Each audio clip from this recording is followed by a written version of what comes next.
Bom, estamos aqui para mais uma aula, galera. Hoje nós vamos falar sobre as organelas citoplasmáticas, as organelas que a gente encontra lá no citoplasma das nossas células, beleza? E a gente consegue logo de início, logo de cara, classificar essas organelas em duas classes diferentes. As organelas membranosas são aquelas organelas que possuem uma membrana externa dupla, lipídica, similar à membrana plasmática, beleza? E essas membranosas vão ser presentes apenas nos eucariotos, nas células eucarióticas. Quem são as células eucarióticas? São aquelas células que possuem a carioteca, possuem membrana envolvendo núcleo. Então, essas possuem as organelas membranosas também, beleza? Por exemplo, aqui o retículo endoplasmático liso, rugoso, complexo de Golgi, mitocôndrias, lisossomos e tudo mais. E temos as organelas não membranosas, que são aquelas que são formadas por outros compostos, por exemplo, RNA ribossômico ou algum conjunto de proteínas, mas elas não possuem nenhuma membrana, nenhuma delimitação, beleza? Essas podem estar presentes tanto nos eucariotos quanto nos procariotos, beleza? Por exemplo, aqui os ribossomos, que são formados por RNA ribossômico, e os centríolos, que são feixes de proteínas, ok? Bom, a gente começa agora vendo o ribossomo. A primeira organela que a gente vai ver, ela não é membranosa, então ela é encontrada tanto nos procariotos quanto nos eucariotos. O ribossomo, ele vai ser encontrado no citoplasma e ele é formado por duas subunidades. Essas subunidades, cada uma composta por RNA ribossômico.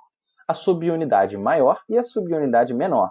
Lembrem que é o ribossomo que vai fazer lá a tradução do RNA mensageiro em uma proteína, beleza? No processo de tradução, o ribossomo lê a sequência de nucleotídeos do nosso RNA mensageiro e ele monta uma proteína a partir daquela sequência de RNA, beleza? Eles são encontrados, como eu falei, livres no citoplasma ou associados ao retículo endoplasmático, ok?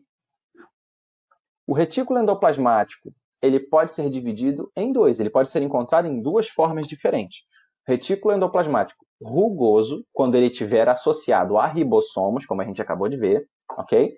Esse retículo endoplasmático rugoso, ele vai receber as proteínas que o ribossomo produz e ele vai encaminhar essas proteínas para os seus próximos destinos, seja esse destino direto à membrana plasmática ou, por exemplo, o complexo de Golgi, que a gente vai ver mais para frente a função. Então, o retículo endoplasmático rugoso recebe essas proteínas e ele maneja para onde essas proteínas vão ser enviadas, ok? Agora, quando a gente não tem ribossomos aderidos à parede desse retículo endoplasmático, nós vamos chamá-lo de liso. Então, o retículo endoplasmático rugoso e liso, na verdade, eles são contínuos, eles são a mesma coisa, só que quando tiver ribossomo, a gente chama de rugoso. Quando não tiver, a gente chama de liso. E será que é só essa a função? A função dele muda completamente se ele estiver associado a ribossomos ou não. O retículo liso, quando ele não está associado a ribossomos, ele vai trabalhar na síntese de lipídios esteroides. Quem são os lipídios esteroides? São aqueles lipídios, são aqueles hormônios derivados de lipídios. Testosterona, estrogênio, beleza? São aqueles hormônios derivados do colesterol. Tranquilo? Além disso, além de sintetizar os esteroides, eles vão atuar na oxidação de substâncias derivadas de medicamentos e o etanol, o álcool, ok? Então, por exemplo, as células hepáticas, as células do fígado, elas possuem um retículo endoplasmático liso muito mais desenvolvido, porque a função desse órgão é exatamente essa: metabolizar substâncias como o álcool, como substâncias de medicamentos, e colocar essas substâncias na corrente sanguínea, beleza?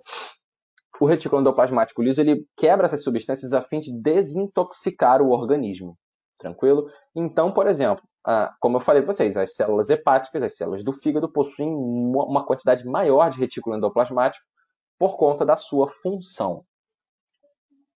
Temos aqui a imagem dos dois tipos de retículo. Lembrando que esses dois tipos de retículo eles ficam bem próximos ao núcleo da nossa célula, ok? O retículo endoplasmático rugoso, logo próximo ao núcleo, beleza? Aqui as bolinhas azuis seriam os ribossomos e contínuo a ele o retículo endoplasmático liso.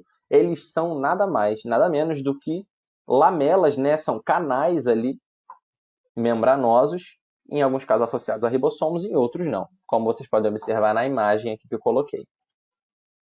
Temos agora a próxima organela, o complexo de Golgi ou complexo golgiense.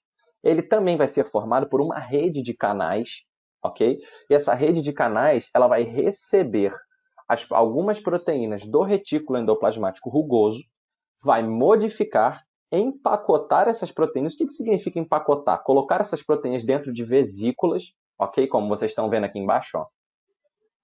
Você vai envolvê-las com membrana e vai enviar essas proteínas para a membrana plasmática, por exemplo, ou para os seus locais de origem, secretar essas proteínas, tranquilo?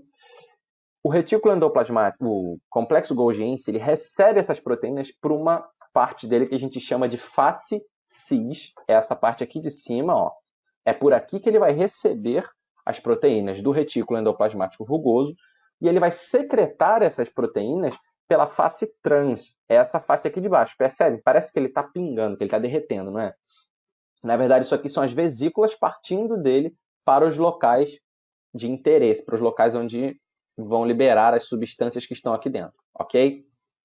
Além de empacotar, modificar e secretar essas proteínas, o complexo de Golgi ele vai produzir enzimas digestivas e essas enzimas vão ser liberadas em vesículas que a gente chama de lisossomos, beleza? São organelas que a gente vai ver daqui a pouco.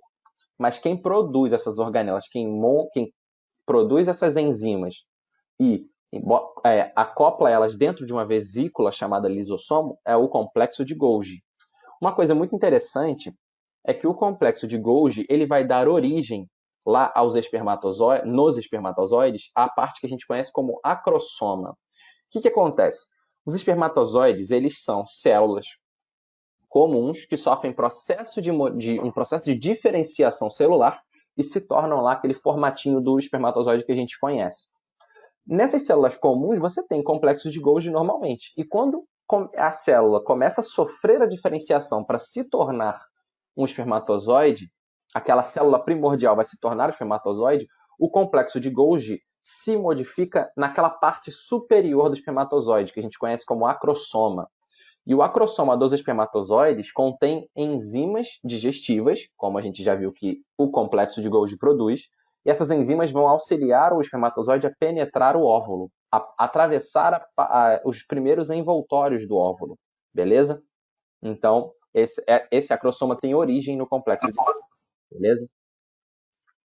Seguindo aqui, como a gente falou, os lisossomos, eles são organelas membranosas originadas do complexo de Golgi. E eles são muito simples, são as organelas da célula que fazem a digestão de matéria, beleza? Vamos imaginar que os lisossomos são o estômago da célula, tranquilo? Eles são simplesmente compostos por uma membrana lipídica e o seu interior com enzimas digestivas, lipases, proteases, amilases, ok? Essas enzimas elas realizam digestão de 3 formas diferentes. Digestão heterofágica, quando o material que vai ser digerido veio de fora da célula. Por exemplo, as células de defesa do nosso corpo, elas vão englobar lá, os macrófagos vão englobar, né, vão fazer a... Como é que é o nome? Eu esqueci o nome. Pinocitose e a outra me zerou a cabeça agora aqui. Mas elas vão absorver, né, vão internalizar uma bactéria, por exemplo, ou um protozoário, e eles vão levar esse organismo dentro de uma vesícula até o encontro de vários lisossomos, beleza? E esses lisossomos vão se fundir a essa vesícula, liberar suas enzimas, essas enzimas vão digerir aquele organismo ali, e depois eles vão reutilizar ou jogar fora o que foi resultado ali, o que resultou dessa digestão, tranquilo? Isso é digestão heterofágica. Agora, a digestão autofágica é aquela onde o lisossomo digere estruturas internas da célula, beleza? Por exemplo, uma proteína que foi montada errada, um RNA mensageiro que foi transcrito erroneamente, eles podem ser levados aos lisossomos, onde eles vão ser digeridos, e aqueles nucleotídeos ou aminoácidos restantes que sobraram da digestão vão ser reutilizados para novos processos, beleza? E por último aqui, a autólise. esse processo de autólise ele acontece quando os lisossomos arrebentam, quando eles se quebram, eles lisam, e eles liberam essas enzimas no interior da célula. O que vai acontecer? Essas enzimas vão passar a digerir a célula inteira, até que a célula esteja completamente morta, beleza? E aí você tem os lisossomos de várias células ao mesmo tempo arrebentando, você começa a lisar todo o tecido, todas as células começam a ser digeridas ali. Em alguns casos, a gente pode ter até a necrose do tecido, assim. Mas em outros casos, como por exemplo, os girinos, são o estágio larval dos sapos, né? Quando eles começam a atingir certa etapa de amadurecimento, esse processo de autólise começa a acontecer no flagelo deles, na cauda deles. E isso faz com que aquela cauda vá regredindo até o momento em que esse processo é controlado e você tem, né, o formato do corpo do sapo adulto. Tranquilo? Nesse caso, o processo é controlado e intencional, ele não acontece por acidente. Mas a autólise pode acontecer pela ingestão de ela acidental, né? Ela pode acontecer às vezes por uma lesão muito grave naquele tecido, que você acaba lesando de forma irreversível, por rejeição, beleza? Você tem, por exemplo, você enxertou um tipo de tecido no local do seu corpo, e isso acabou levando, né, o seu sistema imune não reconheceu, ele começa a degradar aquelas células. Conforme ele vai arrebentando as membranas das diferentes organelas, uma hora ele vai alcançar os lisossomos e vai fazer isso nos lisossomos. A liberação dessas enzimas acaba gerando a digestão, né, de todo o tecido, de certa forma. E aí você tem a necrose do tecido.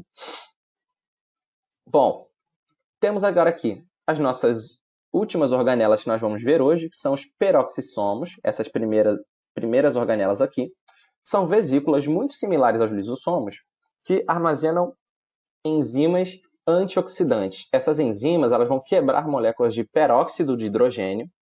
Esse peróxido de hidrogênio aqui, não sei se vocês conhecem, mas a gente conhece popularmente como água oxigenada, beleza? Vai quebrar essas moléculas de peróxido de hidrogênio, liberando oxigênio e água. Essas moléculas, se elas estiverem em grande quantidade no nosso organismo, elas podem causar danos. Não sei se vocês já usaram água oxigenada, mas, por exemplo, quando você tem um machucado na pele e você quer evitar o risco de infecção ali, ou você está desconfiado que aquele lugar pode infectar, você pega uma tampinha de água oxigenada e joga em cima. Você não sente nada, você não sente absolutamente nada. Mas a água oxigenada começa a borbulhar, beleza? Esse processo, borbulhando, liberando água e oxigênio, vai acabar oxidando a parede celular ou a membrana plasmática de um possível micro-organismo que esteja ali e que vai causar uma infecção. Você acaba matando o indivíduo dessa forma. Então, assim, ela é benéfica para a gente de uma certa forma, mas ela pode prejudicar se ela estiver em grande quantidade no nosso organismo. Então, por isso, os peroxissomos vão quebrar essas moléculas em oxigênio e água. Beleza? Temos os vacúolos aqui, como vocês podem observar aqui, temos uma célula vegetal bonitona, temos um vacúolo bem grande. Os vacúolos servem para que as células possam armazenar substâncias, sejam armazenar substâncias que vão ser excretadas, substâncias tóxicas que vão ser excretadas mais para frente, ou então armazenamento de energia. Eles podem armazenar carboidratos ou lipídios, ok? E os vacúolos eles são encontrados muito mais nas células vegetais, tranquilo?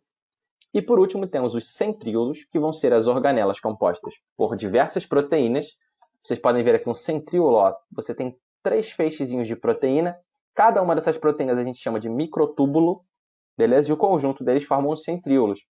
Essas organelas aqui são responsáveis pela formação do fuso acromático durante a divisão celular.